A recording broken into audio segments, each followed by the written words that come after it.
Hi Eagles. So today we're just going to go over some rope stretching. Rope stretching is a dynamic form of stretching that you can use after your runs. You can even use it before your runs to help you warm up if you're kind of sore or you're kind of nursing some injuries. Doing this kind of thing after your run will keep you healthy, keep you injury free. And if we're injury free and we're healthy during our training, that allows us to train harder. We train harder, we hopefully can race faster. When we race faster, we have more success. So this whole thing here is basically to help you increase your flexibility, to help you stay healthy and keep you competing. Okay, so what we're gonna do, basically, we have our rope, and you just need, I have a yoga mat here, but you can just do this on the grass or anything like that. The basic positions are going to be basically lie down, and oftentimes for the first few stretches, your head's always gonna be back, your back's flat, both your hips on the ground. So it's one thing you always want to kind of do is maintain both contact with both your hips to the ground, both sides. The leg you want to be stretched, you extend it out. You keep the other one bent. This helps kind of take this bend knee helps kind of take a little bit off of your lower back. And what you'll do is basically you will lift your leg to where you can't lift anymore. Then you grab it and pull back just for about 2 seconds. So that's the general movement, back and forth for about 2 seconds. All right. Now let's turn around so you can kind of see what I'm doing. Pretty simple, just back and forth and pull back about 2 seconds. Then you bring it forward, back, and it's continuous. So unlike regular stretching, when you stop and you pull it, you stretch out the muscle, you're just giving it a little tug. And it's just a little bit past your own range of motion. So you'll want to stay within your range of motion. Again, give that back stretch. What I'm not doing is coming up and lifting my hips up. See my hips coming up here? And I'm not trying to really go, I don't have my head coming forward, I'm not yanking on my leg. It's just nice and relaxed, and you just give it a little bit of stretch right there. You do it both sides. Typically, I like to tell people do them like 7 to 10 times. You can do them as much as you want though. So that's the basic thing. Some of the rope positions. So when we start, you're either going to have the rope. You have the little arch of your foot right here. The rope, you're going to take it, and you're going to put it in the arch of your foot, right in the middle, the midfoot. Go down, and again. It's going to be slack because I'm having my leg lifted up. I get to the top and then I pull. It comes down and then I pull. There you go. All right.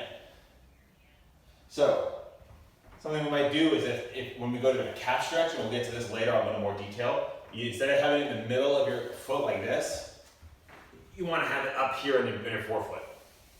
Have that on your forefoot, helps you pull back a little bit more. So we're stretching all the stretches that you use the rope for, other than the calf stretches. It's midfoot, calf stretches, it's up here. All right? Oh, perfect. The other thing I want to go into detail about, we have our posture, basically, the position that we're in. We have where the rope is, and then also our breath. So when we're doing this, it's really important to incorporate our breath. It helps us relax the muscles. So we want to breathe in.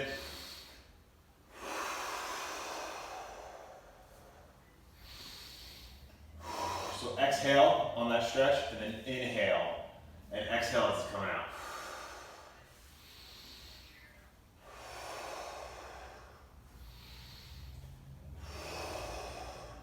So when people ask sort of like, what's the cadence, how fast we want to do this? Do that with your breath, just a nice big deep inhale, a nice big deep exhale. And the exhale is when you're coming up and pulling a little bit. When you exhale, your body's relaxing, and you want that muscle to relax. So you go inhale, exhale. Inhale, exhale. So there we go. We got the posture, we got the rope position, and we have our breath. So first stretch is the hamstrings. The hamstrings are the muscles that basically run from the bottom of our butt all the way down the back of our knee. It's just a group of muscles that are in the back of our legs. Really important for running fast. Really important for running, period. They're a very large muscle group, so it's good to keep them nice and healthy. Again, for this one, it's very simple. Knee bent, this leg straight, and just coming up and stretch with your breath.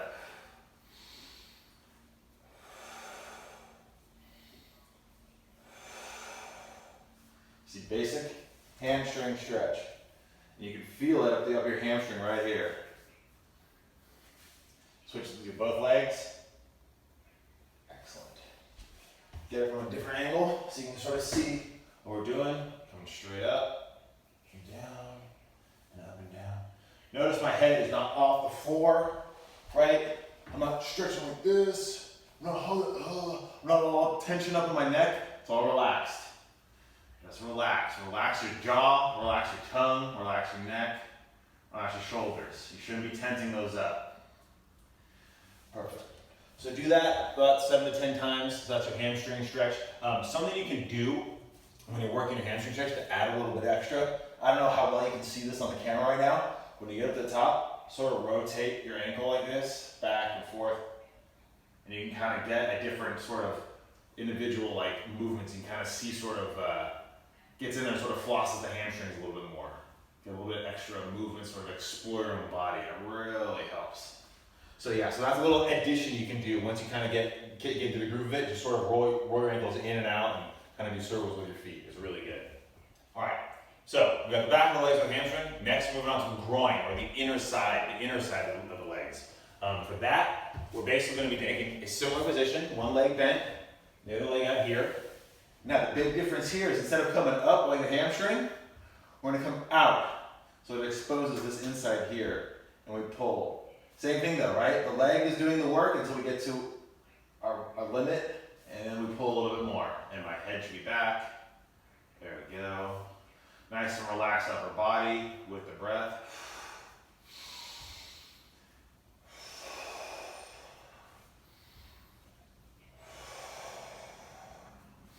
Let me get you a different angle so you can kind of see what's happening here.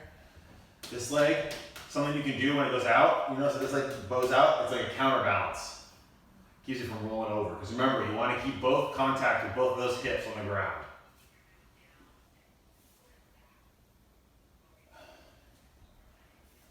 There we go. Switch sides.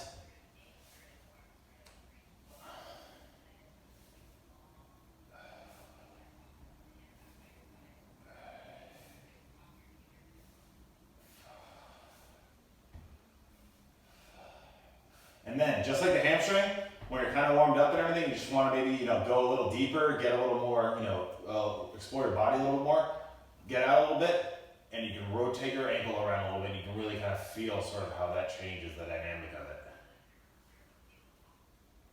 Yeah, especially rolling that ankle outward like that. Ooh, really gets your hamstring, or really gets your groin, rather. So good. That's a groin stretch. Again, 7 to 10 times, hips on the ground. Relax your upper body. All right, moving along around the leg, we're going to now do the IT band. The IT band is basically the outside of your leg. This is really good. Tight hips can kind of mess with your IT band. Sore IT band can also mess with your knee as well. Pretty common thing to kind of get a little sore, a little bruised up. So what we're going to do is basically have it here. So at this point, we're not going to bend this leg anymore. We're taking the leg and we're not stretching and we're extending it out. Because we're going to come and we're going to cross over the body. And you should feel it all the way on the outside of your leg. Same deal though. Breath, hip.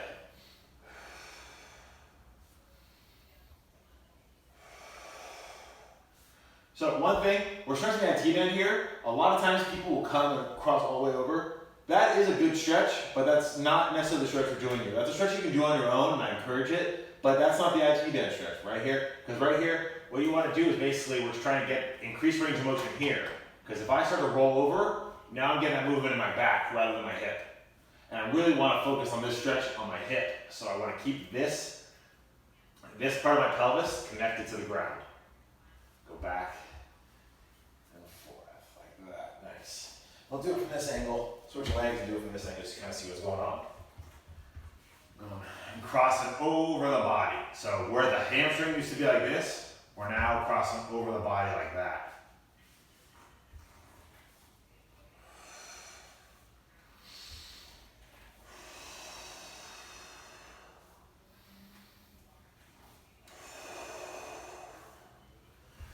All right, that's the IT band. All right, moving along with all the front, back, side to side. We're now going to be stretching our quads. Quads can be a little tricky because there's position. So imagine that you're looking at me and I'm lying down. So you're looking at me from the top down. And I'm going to be in a position like this. Okay? Where when I'm lying down, my knee is at a right angle, my hip is at a right angle. I have my rope right there in the middle, and I'm just gripping this down. And what this is doing, I'm just grabbing this so this foot stays close, and then I'm reaching back and I'm grabbing this foot. All right? This right here is what we're going to be stretching. We're going to be bringing it forward and back, and forward and back. We'll be flexing it and extending it. And we're going to be pulling it back like this. Okay? So this is what you should look like. If someone's looking at you from above, this is what you should look like when you're lying down. So now I'm going to go ahead and I'm going to lie down. There we go. And I'm not, letting my leg do this. I'm maintaining those right angles. Grabbing down, and I'm just extending. Flexing and extending. Feeling it in my quad. I'm breathing.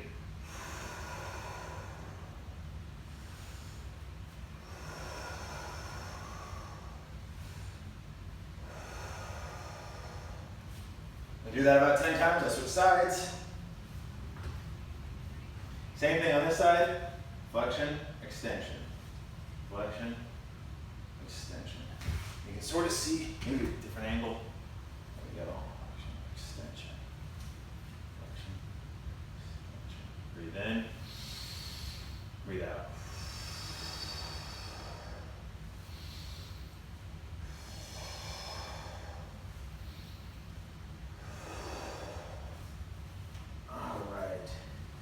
That's the quads. All right, moving along from the quads, we're going to come up. We're going to come up to our hips. So, like I showed you with that kneeling position before, we're now not going to be on our side and standing up. We don't actually need our rope for this. We can drop that there for a sec.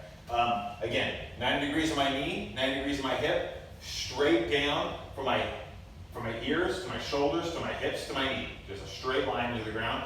Now, what I'm going to do is I'm going to take this leg, this foot, I'm going to put it forward a little bit more. Okay? Then, instead of, I'm going to take my hips and I'm going to drive my hips forward. So this space should stay pretty parallel to the ground, and I should not be coming forward or bending at all like this. I want to stay kind of standing straight up, because the point is to get this hip to go forward. This particular hip should be driving forward. So, maintaining this, just coming forward and back, forward and back. You see I'm kind of stretching these hip flexors right here. Now, in order to get some of those deeper hip flexors, you then want to start incorporating your hands. And take those fingertips and imagine you're trying to touch the sky.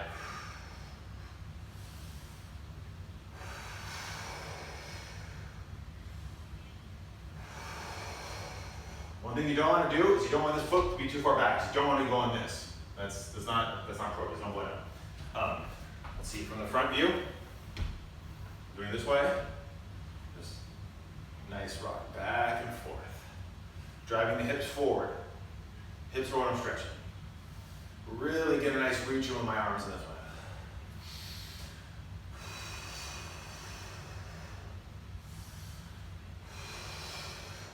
The reason why you reach up here is because it helps open up all this tissue. So you not just are stretching this, you're also opening all this up. And we have our lungs here, we have our organs here, we have our hip flexors here, this runs all into our quads, into our hamstrings, into our hips, all sorts of stuff. So we're just trying to get all of this to open up. And we're just doing that in a dynamic stretch. All right, yep, and there's the hips.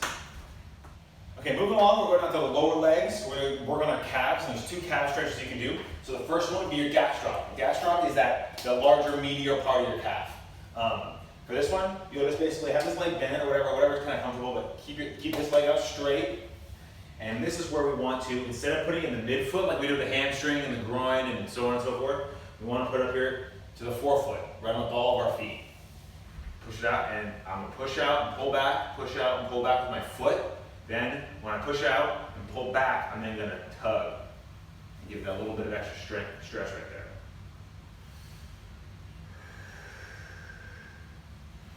And again, this should be stretching the upper part of your calf.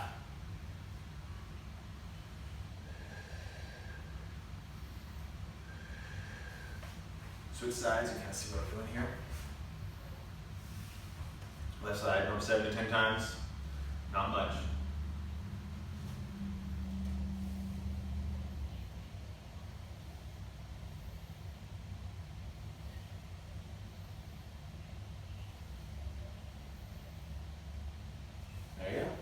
Now, that's your gastroc. Now we're going to move up to the soleus, which is the smaller, longer part of your calf that's down here that kind of attaches into your heel. you ever had Achilles tendonitis or anything like that, that soleus is one of the main muscles that attaches directly to the Achilles tendon. The Achilles tendon directly is right into your heel. So for this, the leg we're not stretching is stretched out straight. The leg we are stretching is brought back. We bring our heel back to our knee. And we're doing the same thing, but without the rope, we're just with our hands. And you can see, bringing the leg back, you can feel it. It's being stretched out lower down on our leg. Same basic motion, back and forth. All right. Get it from the front to the other leg. Back and forth.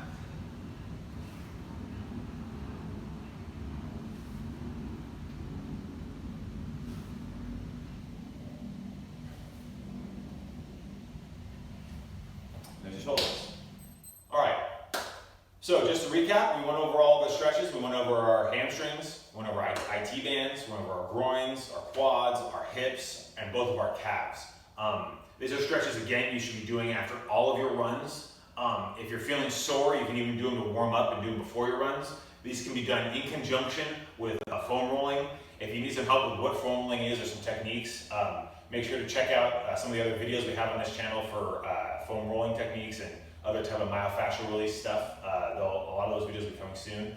Right now, I just want to get up onto this more dynamic stretching of the rope. I have these ropes I practice every single day. I want to see you guys doing this. Once you get the hang of it, you start learning it, take you 10 to 15 minutes. You do this rope stretches and you can get on your way. Other than that, I'll see you guys at school. All right, stay healthy, stay have fun.